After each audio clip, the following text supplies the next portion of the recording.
before we start, let me just clear something up, okay? Because you guys are probably thinking to yourself, why is this drawing so bad? The reason it's so bad is because, well, I could not make the drawing perfect because that perfect is literally the opposite of hell. Hell is a very, very bad place to go. Okay, buddy! It is terrible and everything. So that the drawing could relate, I made the drawing terrible, just like hell. See, it's actually smarter to do that than make the drawing good, so, you know, you're welcome. Anyways, so the first circle of hell, also known as limbo, is on the very outer edge of hell, and there is a bunch of philosophers there, such as like Aristotle, Socrates. There's a dude named Horace. I don't know who he is, but he was there too. Ovid, Lucan. I don't even know these names. Anyway, yeah, so there's just a bunch of philosophers there. And the people who go there, or the reason the people that were before Jesus, or just the unsaved people, went to limbo.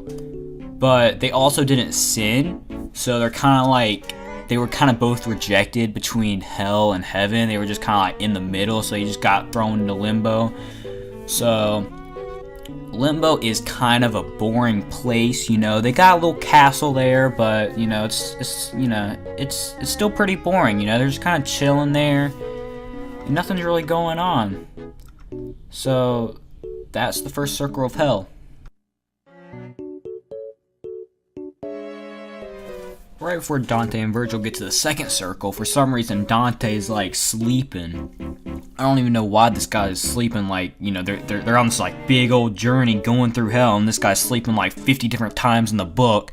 I don't really understand that, but you know, it's whatever.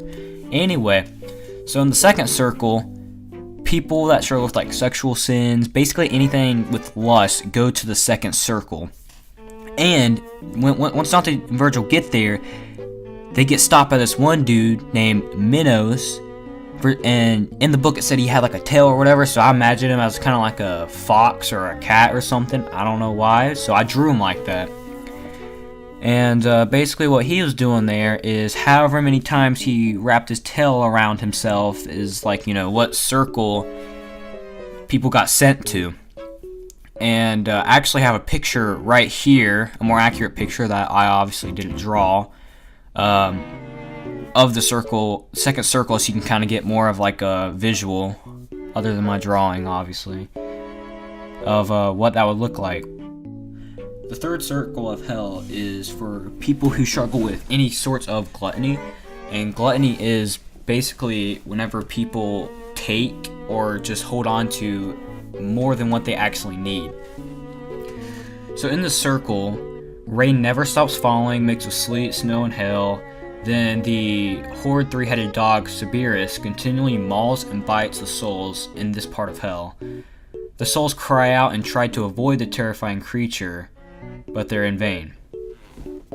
Then as you can see, whenever Dante and Virgil get there, the three-headed dog sees them, and then he starts like running at them or whatever. Then Virgil's kind of like scoops up some dirt and throws it in his mouth, and then it just kind of like runs away, I guess. I don't know. In the fourth circle of hell is for anyone that struggles with any sorts of greed, and the punishment of the circle is basically people crashing into each other constantly with either each other or with rocks or just anything in general. So very, very painful, I'm assuming. And then while Dante and Virgil are down in the fourth circle, they encounter a dude named Pluto, which is the underworld deity associated with wealth in Roman mythology. And he's just kind of like the guardian of that circle. In the fifth circle is for anyone that struggles with any source of anger. Dante and Virgil are threatened by the Furies when they try to enter through the walls of Dis, Dis is basically the city of Satan in the fifth circle.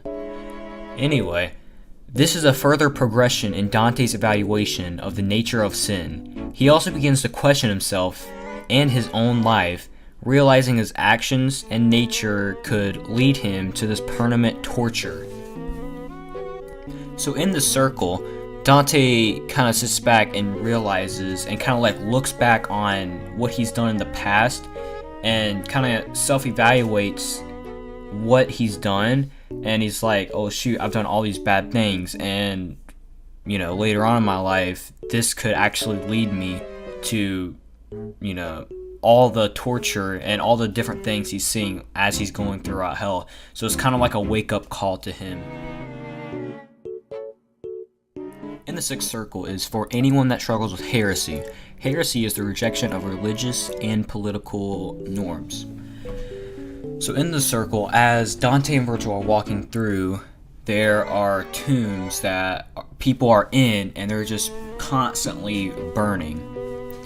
So in this picture, you can see Dante and Virgil are just kind of like, you know, walking through, and there's just a bunch of like tombstones, and they're on fire. In the seventh circle, it deals with 3 different types of violence. So within this circle, there is 3 different sub-circles, I guess you could say. So the first one is, it deals with people that are violent against the people and the community. So basically, if they murder anyone or they do anything harmful to anyone, so just like, I don't know, steal something. So that's what that subcircle's for. The next one is people who do harm to themselves, which is basically suicide. Then you have the last subcircle, which deals with people who are violent against God, which is basically blasphemy. The eighth circle has 10 pouches that deals with different types of fraud. The first circle out of the 10, which is also the outermost circle, deals with panders and seducers. In this pouch, there are demons on either side of the people, whipping them back and forth continuously. The ninth circle is the last circle of hell, and this circle is for people that struggle with treachery. Treachery is the betrayal of trust or deceptive action or nature. So if anyone like turns on their family, like murders them for some reason or anything like that. And this circle also, similar to the other one, splits up into 4 different parts, which I'm not going to get into. But I know in one of the parts, Judas, one of the 12 disciples, is there. Since he betrayed Jesus, Jesus was kind of like family to him, and he basically turned his back on Jesus and betrayed him, basically. So that is what the ninth circle is for.